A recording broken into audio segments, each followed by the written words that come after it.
لوگوں کی، عوام کے مفادات کی حفاظت نہیں کرے گی. یہ کچھ بھی کر سکتے ہیں اپنے پیسے بچانے کے لیے. تو آج پاکستانی 90 دن میں الیکشن کا تقاضا ہے تو مشرف دور میں 3 سال کیوں ملتوی ہوئے الیکشن؟ مولانا فضل الرحمان صاحب کہہ رہے ہیں، اور اس کے ساتھ وہ یہ بھی کہہ رہے ہیں کہ چند ججز عمران خان کو ریلیف دینا چاہتے ہیں. پی ڈی ایم کو 3 رکنی بینچ پر کوئی اعتماد نہیں.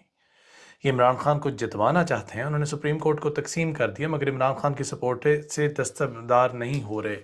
یہاں پر معاملات جناب والا بڑے دلچسپ ہو گئے ہیں.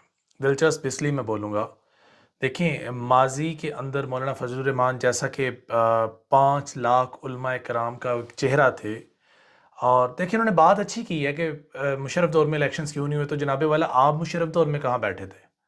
کچھ لوگ تو بڑی سخت باتیں کرتے ہیں، میں تو عقیدتاً آپ کے ساتھ اس طرح کی باتیں نہیں کر سکتا، لیکن جناب والے لوگوں کے منہ نہیں پکڑے جا سکتے. اور اس کے ساتھ جو باتیں آپ نے کی ہیں، کل تک آپ کا بیانیہ تھا کہ اسٹیبلشمنٹ الیکشن جتواتی ہے، اب آپ کا بیانیہ ہے ججز الیکشن جتواتے ہیں. آپ اپنے بیانیے کو ایک دفعہ نظر ثانی کیجیے اور ریوائز کیجیے، اور آپ اپنا ایک متفقہ بیانیہ دیجیے جس پہ ہمیں بھی پتہ ہو کہ ہم نے کہاں پہ آپ کو بیک اپ کرنا ہے. اس کے ساتھ ساتھ مریم اورنگزیب نے بڑی پیاری بات کی ہے، لیکن مریم اورنگزیب کی طرف جانے سے پہلے میں مولانا فضل الرحمان سے ایک سوال کرنا چاہتا ہوں کہ پاکستان نے جو ابھی اسرائیل کے ساتھ ٹریڈ کیا ہے، چونکہ 5 لاکھ علماء کرام کے وفد کے آپ سربراہ ہیں، اور اگر آپ سربراہ ہیں تو سوال بھی آپ سے بنتا ہے. American Jewish Congress statement on the trade between the state of Israel and Pakistan. اس نے بولا ہے اسٹیٹ آف اسرائیل اور پاکستان. اس نے یہ نہیں بولا کہ چند انڈیویجولز اور اسرائیل. تو حضور والا اگر جان کی امان پائیں تو عرض یہ کرنی ہے کہ اس کے بارے میں آپ اگر ہماری رہنمائی فرما دیں، کیا تب ٹریڈ کرنا حرام تھا کہ اب بھی حرام ہے اور مسلدن چپ کرنا حلال ہے؟ میری سمجھ سے باہر ہے. لیکن چلیں، یہ آپ کی بات ہے، ہمیں یقیناً آپ کے جواب کا انتظار ہے. کہ چلیں اپنی ویڈیو کا باقاعدہ آغاز کرتے ہیں آج کے بیسٹ جوک سے کہ میری حکومت میں پیٹرول 65 روپے کلو تھا. جہاں ایک جانب ملک پاکستان کے حالات اتنی سنجیدگی کا سامنا کر رہے ہیں کہ اس ملک پاکستان میں سیاسی دباؤ، پریشر، پکڑ دھکڑ، اس طرح کے کئی ایسے معاملات چل رہے ہیں جو شاید کیئر ٹیکر سیٹ اپ میں سوٹیبل نہیں ہوتا. شاید یہ ایک نئی ریت کا سنگ میل رکھا جا رہا ہے، لیکن یہ قبل از وقت ہوگا کہنا ہے کسی بھی بات کے اوپر کان دھرنے سے پہلے. لیکن جو بظاہر حالات ہمارے سامنے نظر آ رہے ہیں وہ یقیناً اگنوریبل نہیں ہیں.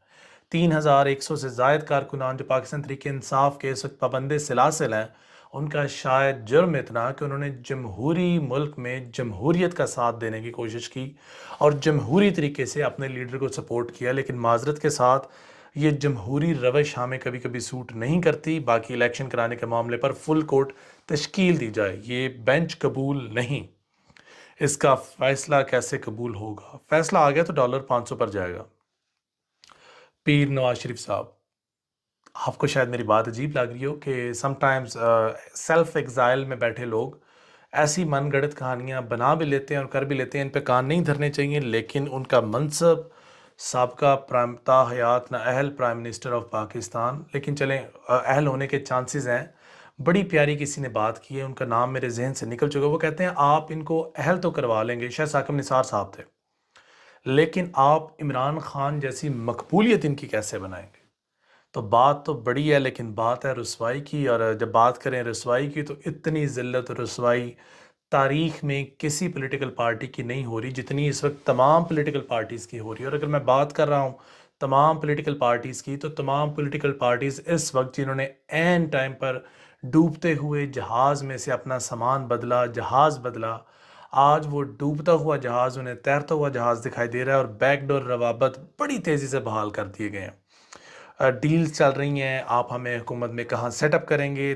دیکھیں ابھی حکومت آئی نہیں، الیکشنز ہوئے نہیں، آپ کے اتحادی پھر پاکستان تحریک انصاف کی گود میں جا کر بیٹھ چکے ہیں. اگر میری بات غلط ثابت ہو تو کائنڈلی مجھے اپڈیٹ کیجیے گا. لیکن ابھی اطلاعات، تازہ ترین اطلاعات یہ آ رہی ہیں کہ نامعلوم لوگوں کے پریشر کے باوجود لوگ اپنی وفاداریاں اور حلف تبدیل کر رہے ہیں، وہ چاہے پارٹی کی صورت میں ہو چاہے انڈیویجولز کی صورت میں ہو. لیکن یہ ملک پاکستان ہے، اس ملک پاکستان میں 50 روپے کے سٹیمپ پیپر پر تو لوگ باہر جا سکتے ہیں. اس وقت کے ججز کے فیصلے انہیں منظور ہیں. ان کی بیٹی ضمانت پر، رہائی پر بڑی بڑی باتیں کر سکتی ہیں، عدلیہ پر تیر چلا سکتی ہیں، وہ بھی انہیں منظور ہے. آرٹیکل 190 کی ایک بڑی پیاری شک ہے، میں آپ کو پڑھ کے سنا دیتا ہوں.